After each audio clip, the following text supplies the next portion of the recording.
John, 2 Fridays ago, I reported that the U.S.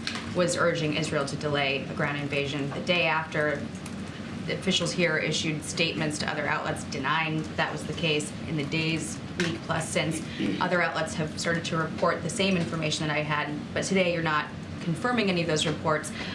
My question is, aren't you at all concerned that if the U.S. is not clear with the public about what we are asking or suggesting to Israel that they do here, that that's going to complicate getting this aid package through Congress? I mean, you guys are asking for more than $105 billion, which a portion of this goes toward Israel. Are you concerned that not being clear with folks about what the U.S. is advising Israel to do will hamper support in Congress for this aid? We've been very clear and consistent about our support for Israel and their ability to defend themselves. Jackie, we've been very clear and consistent about the fact that we're going to keep providing security assistance so that they can do that. We've been clear and consistent about the need for humanitarian assistance to flow, and clear and consistent about our desire to get people out of Gaza as well as to get our hostages home. I think we've been very clear and consistent throughout, and that includes with members of Congress. And yes, we are going to need congressional support to continue to support Israel. We've got enough appropriations available to us for a while longer. Well, how long is that while is going to depend on the expenditure rate and the kinds of operations that they're conducting. So we desperately need Congress to act on this supplemental request. Well, you said you've been asking tough questions of the Israelis about their strategy here.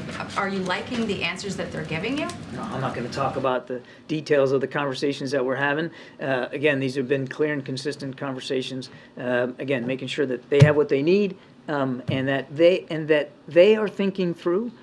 That we are asking them what their answers are to the kinds of questions that any military ought to be asking itself as it conducts operations. But on the aid portion, how, for instance, are you going to convince people that this is not going to get into Hamas's hands when, for instance, we saw fraud with something like COVID relief money in the U.S. And we're now talking about securing an understanding with Hamas, a terror group, about how this humanitarian aid should be used. I mean, how can you convince people that that is going to be a worthwhile, necessary, and secure endeavor? We certainly share concerns about any diversion of humanitarian assistance for Hamas purposes. I mean, for instance, fuel's a good example. We know that they need fuel to be able to electrify and to power up their tunnels, for instance, keep the lights on. So we understand that. We're not blind to the potential concerns here over diversion, which is why Ambassador Satterfield is on the ground.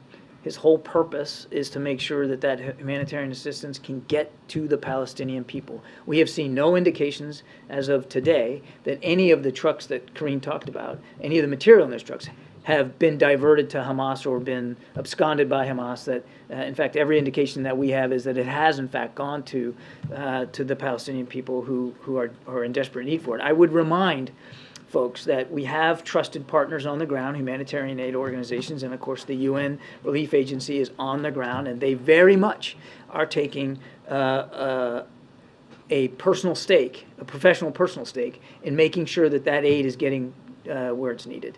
We're going to watch it. Obviously, we're going to watch this closely. We don't want to see Hamas benefit any more than anybody else does.